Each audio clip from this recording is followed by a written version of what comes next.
Pertenecemos a la IGD Internacional, que a su vez también es sin fines de lucro. Con el juego es ahí donde comienza mi carrera de videojuegos. Es que llegó al primer lugar del App Store de Venezuela. Cuando voy al GDC yo me encuentro con la IGDA Internacional, y ahí es donde encuentro el tema de las membresías. Legends of Legend trabaja con un modelo donde hay un fondo para cada uno de estos trimestres. Para aquellas personas que están viendo el podcast, el Ponycorn Game Design Club. ¿Qué tal? Hola a todos, bienvenidos a un nuevo episodio de acá de Devs and Games. Esta vez tengo el gusto de tener acá en compañía a mi amigo Dick, ¿Qué presidente tal? de ¿Cómo la están? IGDA Perú. ¿Qué tal, Dick? ¿Cómo estás? Muy bien, muy bien. Muchas gracias, Daniel, por invitarme al programa. Estoy un poco nervioso porque hace tiempo no estoy en un podcast, pero acá estamos. Gracias por la invitación. Aunque de hecho tú has salido así un montón de veces en tele. Es más, yo creo que, si no bien recuerdo, saliste hasta en un programa cuando estabas con tu proyecto, con tu juego, salieron en la tele, una Sí, sí, entrevista. sí, sí. Solo que siempre es difícil estar frente a la cámara, tú sabes. No sé, siempre nos ponemos nerviosos. Al menos yo me pongo nervioso. Claro. Sí. A ver, mira, vamos para empezando. Ujú. Primero, para contar un toque a la gente en general de lo que es, primero, la IGDA, que es justamente lo que habíamos mencionado, que para que quienes no conozcan, en este tema de videojuegos es un organismo internacional. Entonces, más o menos, para ver si tú lo puedes contar de una manera para ir explicando y conversando sobre el tema. Claro, definitivamente. La IGDA es, por sus acrónimos, es la International Game Developers Association. Es una asociación que busca ayudar y promover el trabajo y la comunidad de desarrolladores de videojuegos y creadores de juegos de mesa local. En este caso, la IGDA tiene capítulos por ciudades y por países en algunos casos, ¿no? Como estamos en Latinoamérica, no somos tan grandes como para poder tener por países, sobre todo en Perú, por lo que el capítulo de la IGDA es de todo el país, sí, de todo el país. Ujú. Ahora, también una cosa que, o sea, creo que también es importante saber, o sea, la chamba que hace usted básicamente en realidad es voluntaria, Sí, ¿no? definitivamente. Hay que Ac- tener claro eso porque, lo comento porque a veces se suele pensar que, por ejemplo, no, o sea, que la IGD es una empresa que desarrolla juegos o que es un fondo de inversiones que van a pagar los videojuegos, o en otros casos donde ya lo tienen más claro, lo que es la organización de los eventos. O sea, escuchan, no, porque la IGDA deben alquilar local, no, o sea, ustedes No, no, no, no, no, hacen no. su chamba de trabajo de forma voluntaria. Es tal cual como acabas de decir, Daniel. Nuestro trabajo es 100% voluntario, somos una organización sin fines de lucro, pertenecemos a la IGD Internacional, que a su vez también es sin fines de lucro.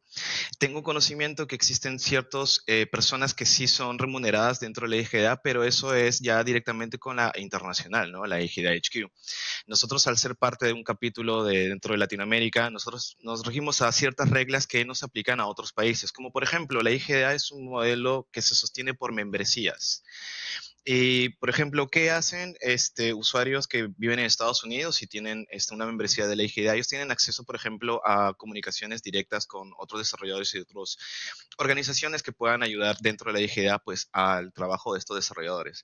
Nosotros en Perú, al no tener este modelo de negocios con membresías, nosotros pasamos también con beneficios y otras cosas, pues, a otro nivel.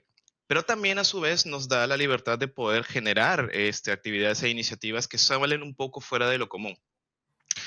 Y sí, efectivamente, como mencionas, la IGDA, al menos en Perú, mi persona y todo el equipo que estamos trabajando dentro de la IGDA, ninguno es remunerado. Lo hacemos por el amor al arte. Claro. Ahora, por ejemplo, en tu caso bueno, en tu caso, de hecho, yo lo digo siempre es como un caso más excepcional porque, tío, o sea, si no me equivoco, tú has estudiado en universidad, estudiaste, creo, de videojuegos, o sea, ¿cómo es la...? No, porque creo que has hecho de todo, Sí, entonces... sí, definitivamente. Voy a hablar un poco de mi background, al menos de estudios. Yo estudié en la universidad en Trujillo, ingeniería de sistemas, y no lo terminé. De ahí pasé por un destino de la vida a Venezuela, ya que mi papá trabajaba allá y empecé a vivir en Caracas, Venezuela, y empecé también a estudiar allá en la Universidad Metropolitana. Tampoco pude terminar, me quedé en tercer ciclo. ¿Por qué? Porque yo la razón por la cual estudiaba sistemas era porque quería aprender a hacer videojuegos y en aquel entonces estamos hablando en el 2000, early 2000, al principio del 2000, pues no habían carreras especializadas para videojuegos. Entonces tenías que agarrar algo y adaptarlo. Y súmale que existía este tema elitista, que si tú eras una persona nueva en la industria, tienes que pagar derecho de piso, por ende no te podían dar la información inmediatamente, y eso era cosa del pasado. Eso ha cambiado obviamente, pues porque el Internet se ha abierto cada vez más, hay comunidades, multicomunidades dentro de Discord, por ejemplo, que la información se comparte muy libremente, y cada vez tenemos más cursos, más contenido para poder desarrollar juegos, ¿no? Por lo que después de estudiar, empecé a hacer mi primer juego, eso fue en el 2012. ¿Cómo aprendí? Pues me metí, estaba estudiando en la Universidad Metropolitana, estaba pasando por el campus y había un afiche que decía, aprende a hacer tu videojuego en iOS. Y dije, wow. Bueno, en aquel entonces no se llamaba iOS, se llamaba No. Cocoa Touch, el framework de Cocoa Touch, previamente a lo que de ahí se pasa a Xcode y tal. Y aprendí a hacer juegos usando el motor o la librería de físicas 2D llamada Cocos 2D en aquel entonces. Y hice mi primer juego así y fue un desastre, como todos los primeros juegos que uno hace, ¿no? Pero ahí comencé mi carrera como desarrollador de videojuegos. Y, no es, y sobre, con el tema de los estudios, bueno, me imagino que más adelante voy a contar un poco de mi trayectoria, pero para poder resumir el punto que me has preguntado, estudié diseño de videojuegos en la Toulouse-Lautrec. Tampoco lo terminé, me quedé en el último ciclo, pero la razón de esta fue porque hice mi empresa. Ujú. Ya. No, claro, no, en realidad, mira, para mí el tema este de los estudios, como mencionas, o sea, a mí pasa eso, como lo había comentado, por ejemplo, el otro día con Alexis, decíamos, hace un tiempo la información era limitada, ¿no? Y para Sí. poder estudiar sí había los recursos. Y de hecho, Ujú. es buscar también el lugar, ¿no? Porque cuando yo me vengo acá también a Lima, le decía que me vengo porque ya tampoco no había en Arequipa, que donde estudié no había nada de videojuegos, nadie estaba, o era muy poquito el Sí. persona, ¿verdad?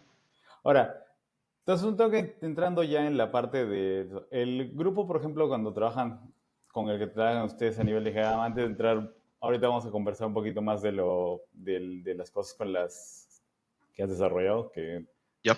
que son varias, que son varias.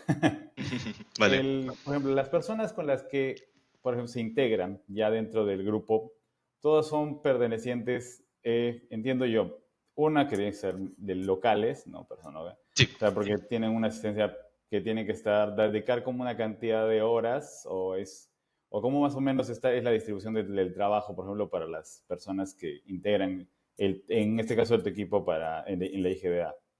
Es una buena pregunta. Primero respondiendo al tema de las horas. Como esto es un voluntariado, no podemos exigir una cantidad de horas pues que podrían ser más cercanas a un trabajo remunerado. Por ende, nosotros pedimos a los voluntarios o a los miembros del core, o incluyendo la presidencia, donde yo me encuentro ahorita, tenemos que dedicarle cierta cantidad de horas a la semana para, obviamente, para que esto se sustente, pues, ¿no? Definitivamente, como esto es un trabajo, pues, sin fines de lucro, pues, existen ciertas, podemos doblegar un poco esos horarios, ¿no? Digamos que, mira, no llego a mis, qué sé yo, 8, 10 o 16 horas, semanales. Normal, no pasa nada. Simplemente no te vamos a obligar a que cumples eso. Obviamente hay responsabilidades dentro de la organización, obviamente está estructurada también bajo los lineamientos de la IGA internacional, pero aún así el horario que tenemos es muy flexible. Y con relación a los roles, pues depende mucho, como mencioné previamente, de la estructura. En la IGDA y todos los capítulos de la IGDA a nivel internacional funcionan de la siguiente manera. Siempre está el nivel de voluntariado, seguido por lo que es el core y finalmente lo que es la presidencia, ¿no? Eh, Funciona de manera escalonada, como si fuera una organización también donde tienes un gerente, tienes leads de cada una de las áreas y cada uno de estos grupos, ¿no? Entonces, lo mismo hace la IGDA. La IGDA también tiene áreas para poder ver el tema de audiovisuales, áreas para ver el tema de redes sociales y áreas para ver otros temas. Lo que la gente no sabe es que muchas veces yo tengo que postear en Facebook, en Instagram, generar todo ese tipo de cosas, porque así es ese tipo de trabajo en una asociación como la IGA, ¿no? Y, por ejemplo, a nivel de, por ejemplo, de comunicación con lo que son, por ejemplo, provincias acá, pero, o sea, Ujú. o sea, qué tanto participación o qué tanto están involucradas, por ejemplo, a nivel, en el área de desarrollo de videojuegos, ya hablando de otras ciudades que no sean, por ejemplo, Lima, ¿no? Como tal. Es una buena pregunta. Mira, nuestro enfoque principalmente es Lima, debido a que es la capital y es la mayor concentración de desarrolladores, ¿no? Hemos llegado a ciudades como Cusco con el Cusco Board Game Jam y por ahí se van a venir cositas en otra ciudad. Estamos en conversación, pero todo depende mucho de que podamos tener un representante de la ejida en esas ciudades, ¿no? Y sobre todo que también pues esté alineado con la filosofía, o mejor dicho, la meta que tenemos en la ejida, que justamente es potenciar la comunidad. Eh, y lo que queremos también hacer de a pocos es poder expandirnos un poco más a otros lugares, ¿no? Por ejemplo, Trujillo, Arequipa, Cusco, que son ciudades donde sí se ha demostrado que hay desarrolladores y sobre todo hay un muy buen talento dentro de estas ciudades, ¿no? Y sí, definitivamente las comunidades crecen a través de actividades, entonces también tenemos como que planificado poder llegar a estas ciudades con actividades que prontamente van a ver en nuestras redes sociales. Así es. Y por ejemplo, a nivel de empresas, ¿qué tanto es la participación, o sea, a nivel ya no solo de las asociaciones, ¿no? Que interactúan directamente sino a nivel de, por ejemplo, apoyo en cuanto para los eventos, para los, no sé, auspicios o etcétera? O sea, ¿qué tanto es el soporte que se tiene por parte de las empresas mismas para poder hacer estos eventos? Mira, definitivamente han habido empresas en Perú, hay empresas en Perú que han apoyado a la IGEA indirecta o directamente con sponsorships, por ejemplo. Em, Sin embargo, estamos siempre constantemente tratando de buscar más, más auspicio por parte de las empresas, ¿no? Sin embargo, nosotros, como IGEA, nos dedicamos directamente a la comunidad de desarrolladores de videojuegos, sean personas que tengan su empresa, sean personas que trabajen para una empresa o sean personas que trabajen de manera individual. No escatimamos, simplemente agarramos a todos como parte de una gran comunidad. Hay otros organismos, como la CBA, por ejemplo, que sí se dedica solo y exclusivamente a empresas registradas dentro de la CBA. Y, por ejemplo, lo que hace la CBA es darle la gran mayoría de beneficios gracias a organismos como PromPerú, por ejemplo, para que estas empresas puedan ser más fructíferas y puedan poder tener una mejor sustentación económica a través del tiempo. Nosotros es 100% comunidad. Entonces, si nosotros vamos a hacer un evento que requerimos de dinero, porque hay eventos que requieren de dinero, siempre los hay, ahí sí nosotros vamos a acudir a estas empresas. Y sí hay empresas como Bamtan, como Leap, como Rebel Rabbit, como 7-Bit, que nos han apoyado en el transcurso de muchos años y aún siguen apoyándonos hasta el día de hoy. Por ejemplo, esa parte sí me parece muy chévere, por ejemplo, cuando, o sea, si bien son parte del desarrollo y no ganan ningún beneficio, ellos, porque bueno, todas las empresas que mencionas, todas igual siguen trabajando y siempre están constantemente involucrados, y de hecho, muchos de ellos, de los que trabajan ahí, son amigos de Así la es, comunidad. así es, Entonces, sí, sí, sí. lo divertido es esa parte de conocerlo. Pero, por ejemplo, empresas tienen mapeados, por ejemplo, en cuanto a la comunidad, qué tantas personas están. Porque yo me acuerdo hace unos años, en algún momento llegó como estaban haciendo como un registro de las personas que trabajaban en el área de videojuegos, sea en desarrollo, en cualquier área. No sé si tienen ahí, en cuanto a comunidad a nivel país, o sea, si tienen más o menos o existe algún registro para saber qué tantas personas están involucradas de alguna manera en el desarrollo de los videojuegos. Mira, la IGDA como tal ha hecho sus propias investigaciones, pero con un censo orientado a otro propósito. Por razones de confidencialidad no puedo decir que ha sido este estudio de investigación por ahora. Es algo que se ha venido trabajando de hace 3 años y vamos a lanzarlo de a pocos como contenido para que la gente pueda instruirse dentro del desarrollo de videojuegos. Pero respondiendo acerca de un censo, acerca de un listado o quizás un registro de todas esas empresas y actores dentro de la comunidad de desarrolladores de videojuegos. Tengo entendido que Luis Won en el 2018 hizo un trabajo con una investigación acerca de las empresas que hay en el Perú y también los actores que trabajan como desarrolladores de videojuegos acá en el Perú. Pero fuera de eso, un estudio formal, una recopilación de datos formal aún no se ha hecho.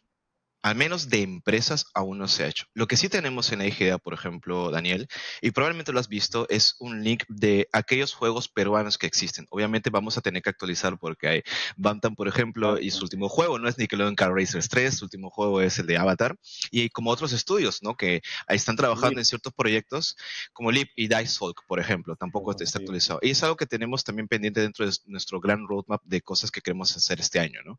Es que son tantas cosas que, pero sí entendemos esa necesidad, tenemos esa necesidad de poder tener esto actualizado porque efectivamente cuando viene alguien de afuera, una organización de afuera y como que quiere ver inmediatamente, ok, quiero saber qué hay acá, entonces ellos tienen que tener esto a la mano, ¿no?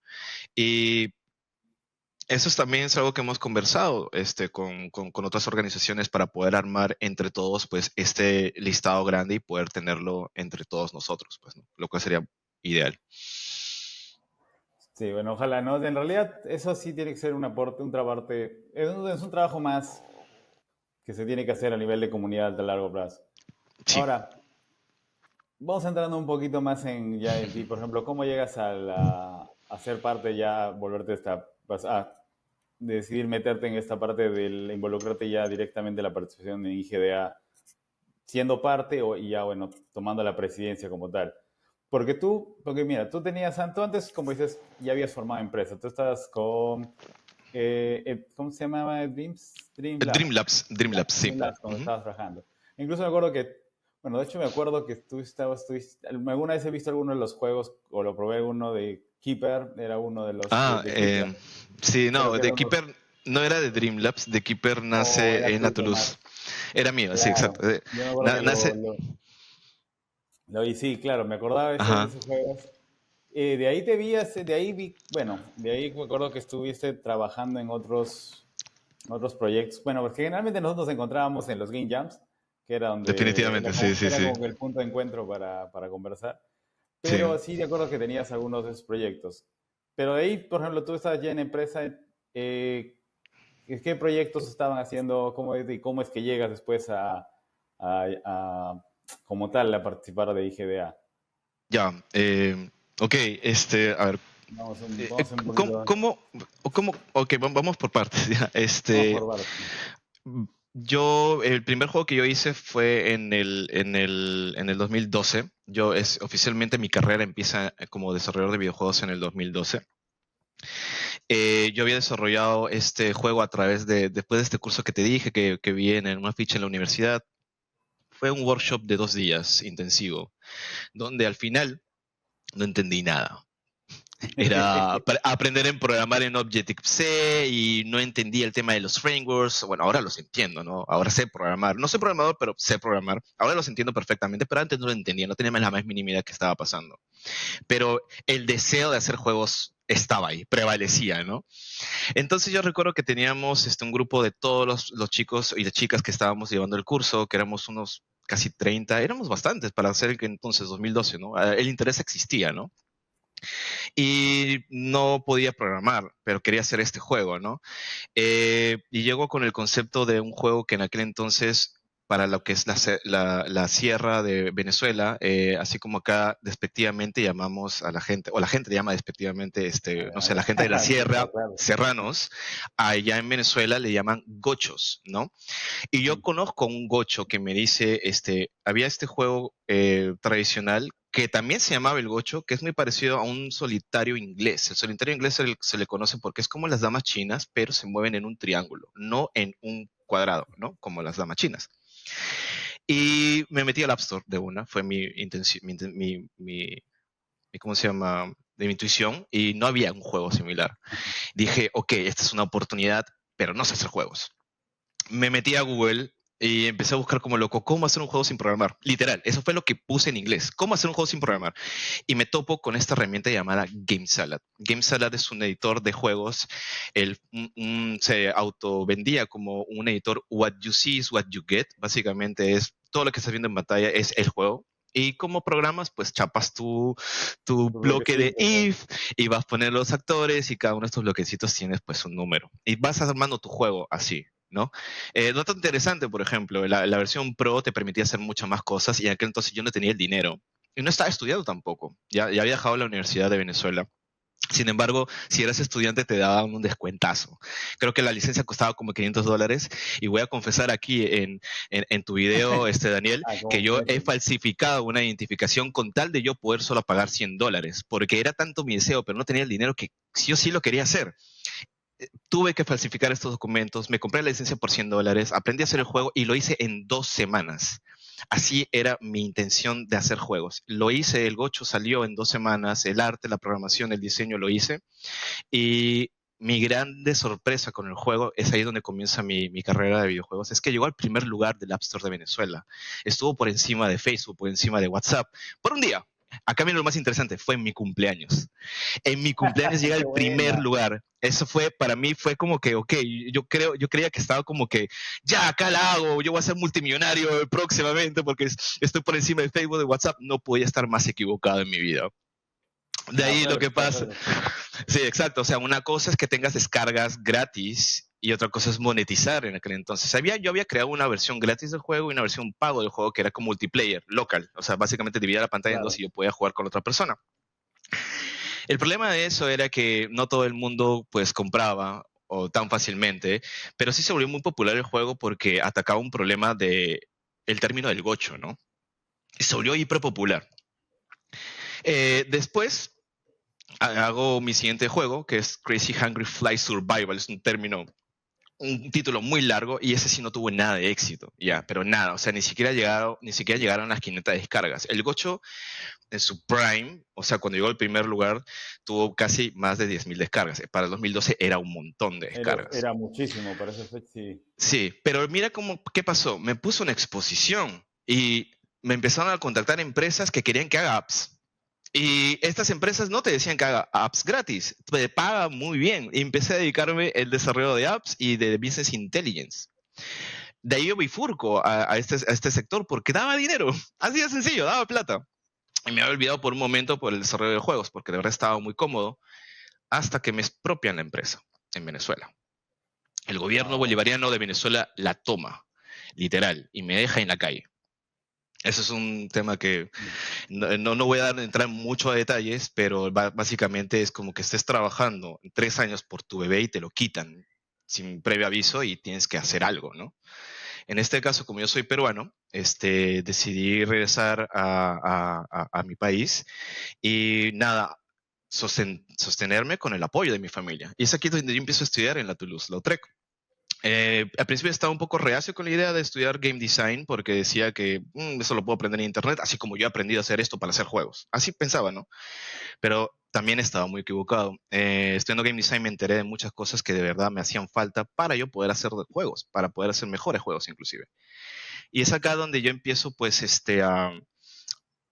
mi metodología era poder estar en todos los eventos humanamente posible, porque si tú de alguna manera te ven, estás haciendo algo dentro de la industria. Y así fue cuando yo empecé dentro de la industria acá en Perú. Empecé a atender a todos los eventos y me interesé genuinamente por todos los proyectos. También hablaba con los desarrolladores, daba feedback a sus juegos y trataba de siempre estar presente cuando alguien publicaba algo. Por ejemplo, salía un nuevo juego de Leap, un juego de unos amigos, y yo trataba de siempre en mi Facebook publicarlo, una especie de influencer, por decirlo así. Y a la gente le empezaba a gustar eso, le empezaba a gustar que yo de alguna manera pues sea una especie de expositor. Así que siempre me ha gustado eso, pero la IGDA y yo éramos todavía caminos separados, no habíamos unido todavía caminos. Yo no sabía la existencia de la IGDA hasta que voy a mi primer GDC. Cuando voy al GDC yo me encuentro con la IGDA internacional y ahí es donde encuentro el tema de las membresías, el tema de cómo se llama, de cómo opera la Ahora, IGDA en otros países. cómo fue todo ese tema? O sea, porque ahorita, por ejemplo, hay el tema de las becas, bueno, incluso hay el fondo este que da los de Zenbit, o sea, Sí, el fondo Samurai. Pero estamos hablando de qué año fuiste, el 2019, me parece, así es, 20, mi primer GDC fue en el 2017 y mi segundo GDC fue en el 2017. 2019, sí. El primer GDC de 2017 yo fui porque uno de mis profesores en la Toulouse-Lautrec de diseño de videojuegos era Alonso Caballero, que ahora es muy amigo Claro, mío. Y yo me acuerdo saludo para que Alonso. un saludo a Alonso, ¿cómo estás, Alonso? ¿Qué tal? Espero que estés viendo este video. Y aprovechando que voy a hablar de Alonso, voy a rajar de él. Lo que pasó con Alonso fue que una historia muy interesante, y ya lo puedo contar ahora porque es mi amigo y se va a reír si ve este video, es que el primer día él no va. Yo estaba muy emocionado de tomar clases de diseño, yo así primerito, plasmado en primera fila, ya, voy a aprender de diseño de videojuegos, y no viene. Yo como que, bueno, bacán, debe ser por X razones, ¿no? No sé. Y en el segundo día, que es la otra semana, tuve que esperar una semana, recién viene y llega diciendo, disculpen chicos, he estado en el GDC. Y yo como que, wait, el Game Developers Conference en mi cabeza, porque yo sabía la existencia del evento. Y empecé a hablar con él sobre eso. Y yo no sabía que él había estado ahí, que había mucha gente en Perú que iba Yo pensaba que la industria de videojuegos estaba pero muy chiquita acá en Perú, ¿ya? Y es acá donde él me mete el bichito de, oye, tienes que ir al GDC porque el GDC te abre la mente.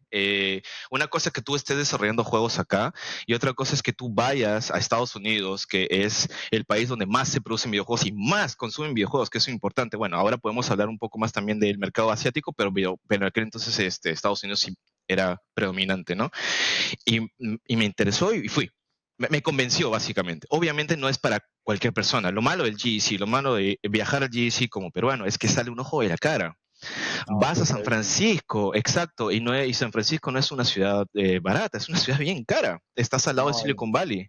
y duele cuando haces el cambio a soles, lo volteas Ah, y sí, sí, sí, sí y duele. duele un montón, pues, ¿no? Así que yo me dije, después de mi primera vez del GDC, que la segunda no voy a ir con todo mi dinero, voy a aplicar a una beca. Y así fue. Yo apliqué a la beca de la CBA, que es parte de la Latin Video Games Federation, que ellos dan becas a los países, ¿no? Van 10 becas a países latinoamericanos y a Perú le dieron 10. Yo apliqué, gané y así fue como fui en el 2019 con el All Access, porque GDC tiene Eh, diferentes niveles de entradas. El 2017 fue al de Tilimper, que vale por quina, al más barato fui. Pero Aunque después, solo puedes ver ahí los stands, nada más. exacto, que puedes ver los stands. Y después, cuando gano la beca, ahí sí gano el Full Access. El GEC es un evento de 5 días, donde los 2 primeros días es exclusivo de cierto tier para arriba, que es acá donde están los talleres, acá donde están ciertas charlas que son bien importantes, y después tienes estos 3 días que es de la sala de exposición de los juegos, ¿no? Y también, obviamente, tienes acceso a la premiación del Independent Games Festival y también de los Game Developers Choice Awards, lo cual es genial. O sea, estando ahí como que, no sé, hasta ahorita se me pone la piel de gallina, de verdad te Es muy llena eso emocionante. bastante. Es muy emocionante, sí. Y No, así sí es muy como... emocionante.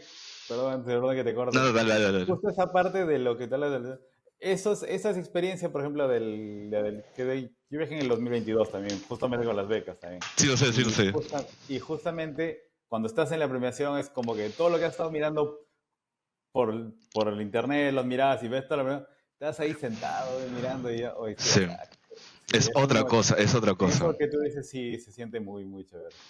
Sí, y generalmente con todas las personas que yo he hablado con el GDC, lo primero que les pasa al llegar es que tienen una fuente de energía inevitable. No sé si te ha pasado eso, Daniel. Vas al GDC, No, regresas y no quieres hacer nada más que trabajar. Tengo estas ideas, quiero hacer esto. Y tienes, al menos a mí me pasa, me da energía por un año, pero así fuerte, fuerte, fuerte. es que bueno, yo cuando fui aproveché, dije, ya estoy allá, dije, ahí a 2 horas está Las Vegas, dije, ah, bueno, vamos. Ah, tú fuiste a Las Vegas, qué chévere. La Vegas Sí. es bien chévere también. Sí, sí, sí, sí. Entonces yo tomé, dije, o sea, dije, estoy acá, no sé cuándo regrese, así que vamos a aprovechar un paseíto ya. Y de ahí, ya, no, pero lo que dices tú, se conoce muchísimo, o sea, y Mm. conoce un montón de gente aparte, pero es muy entretenida esa parte de ir y de repente conversar y te sientes, ¿qué empresa eres? No, trabajo acá en, qué sé yo, en Ubisoft, otro de, Sí, sí, sí, sí. El otro día. Bethesda, y de repente, sí, ok, tienes link, ya nos conectamos, listo, ya están tus contactos. O sea, esa cosa me parece impresionante. Es Te impresionante, vuelve, lo te es, vuelve loquísimo. Sí, a mí una de las anécdotas que tengo estaba haciendo la cola para entrar a este evento era mostraban juegos en una fiesta holandesa, Dutch Party se llamaba, y había cola para entrar, ¿no? Y yo estaba como que esperando en la cola y recuerdo que en ese momento estaba solo, no sé por qué. Y me pongo a hablar con la gente que está en la cola. El de atrás mío era un agente de representación de equipos de esports, ¿ya? Y trabajaba Ujú. para Yahoo Games en aquel entonces. Y el brother que estaba delante mío me empezó a hablar de Call of Duty. ¿y qué haces en Call of Duty? Ah, yo soy level designer de Sledgehammer Games. Y yo como que, ah, bueno, qué chévere. Yo, en aquel entonces mi speech era, no tenía ningún juego, soy estudiante de la Toulouse-Lautrec en Perú, Lima, y estoy aprendiendo a hacer juegos. Y tú crees que por tú ser muy junior y este está muy aquí, tú dices, no me va a prestar atención, yo soy cualquier persona para él. No, no, intercambias contacto y somos amigos hasta el día de hoy. Eso me parece muy chévere de esta industria, de la industria de los videojuegos, que la gente es muy, trata de siempre de ayudar a los juniors, porque de verdad, como los seniors, hemos sufrido tanto también para poder estar o poder mantenernos dentro de la industria. ¿Sí o no? Entiendes bien lo que viene, lo que está pasando el nuevo. Exactamente, por eso yo, y como tú también, y muchas personas en esta industria local, tratamos de siempre ayudar, de jalar a la gente, mira, así se pueden hacer las cosas y tratar de siempre poner nuestro granito de arena, ¿no? Eso es lo chévere de esta industria, Daniel, la verdad. Sí, sí.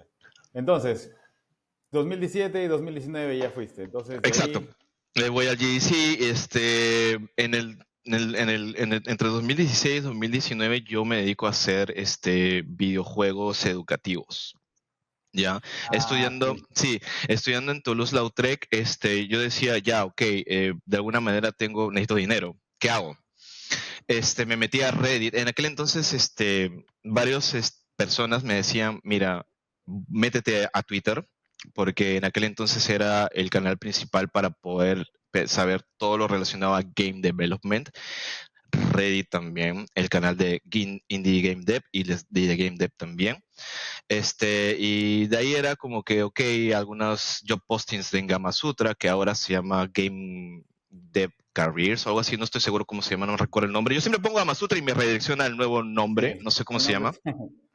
Exacto. Y encuentro Lens of Learning. Lens of Learning es una plataforma norteamericana que hace hace que puedas aprender a través de los videojuegos. ¿Cómo? Ellos tienen tablets y computadoras en las escuelas públicas de Estados Unidos y puedes jugar temas para aprender sobre las fases lunares, por ejemplo, o matemática, ¿no? De diferentes tipos de grados. Lo chévere de Estados Unidos es que su sistema de educación es centralizado. ¿Qué quiere decir esto? Que ellos tienen una currícula para todo el país dependiendo del año de donde estás, ¿no? Acá en Perú creo que cambia eso. A veces te ponen educación cívica, a veces no. Bueno, no sé, hace mucho tiempo no estuve en un colegio. Sí, bueno, acá creo que todavía es un poco diferente, o sea, no siempre encuentras los mismos cursos, a veces Así es, así es. o le cambian de nombre, o sea, cada colegio le toma un poquito su forma. Definitivamente, y cambia bastante, dependiendo del colegio privado o estatal, ¿no? Cambia bastante. En Estados Unidos no, es todo un global. Sin embargo, existen instituciones privadas, colegios privados, donde esa currícula le extienden un poco más, haciendo que estudien más cosas, ¿no? Entonces, bajo ese concepto, es un concurso en Lanes of Learning. Tú picheas un juego y ellos te dan un contrato y tú tienes que pasar también por rondas de publishing y ellos te aceptan, un profesor te acepta, el técnico también te acepta, porque el juego tiene que ser en web para iPads, ¿no? Lo cual es muy engorroso hacerlo en Unity. Sin embargo, me ha ayudado mucho a aprender muchas cosas, de verdad. Y ahí hice 9 juegos para su plataforma. Sí, ahora, Legends of Learning, entiendo que es o sea, la plataforma creo que te paga dependiendo de la cantidad de personas que lo jueguen, ¿correcto? O lo Sí, descarguen. No es como, no es tanto, por ejemplo, lo subes y te pagan por el juego, o sea, no, que no, no, lo no. dan en función de lo que jueguen las personas. Mira, la verdad es que en mi primer contrato con ellos, que fue a finales de 2016, sí fue paga adelantada, ¿ya? Porque su modelo de negocio en aquel entonces era así. Pero a partir de mi segundo juego en adelante y para todos los desarrolladores, el modelo ha cambiado. Es como tú dices, es en base a cuántas personas juegan tu juego, cuántos 5 estrellas o el puntaje que tenga de profesores y el puntaje de estudiantes. Eso Bueno, es una fórmula que te dice cuánto vas a poder ganar en este trimestre. Otro cálculo que también tienes que agregar es que, otro número que se tiene que agregar a la ocasión es que Legends of Learning trabaja con un modelo donde hay un fondo para cada uno de estos trimestres. Ellos aplican un fondo, no digamos que una cantidad específica, y todos los desarrolladores dentro de su plataforma los matamos para poder agarrar una mayor parte de esa torta. Básicamente funciona así. Sí, o sea, ahí yo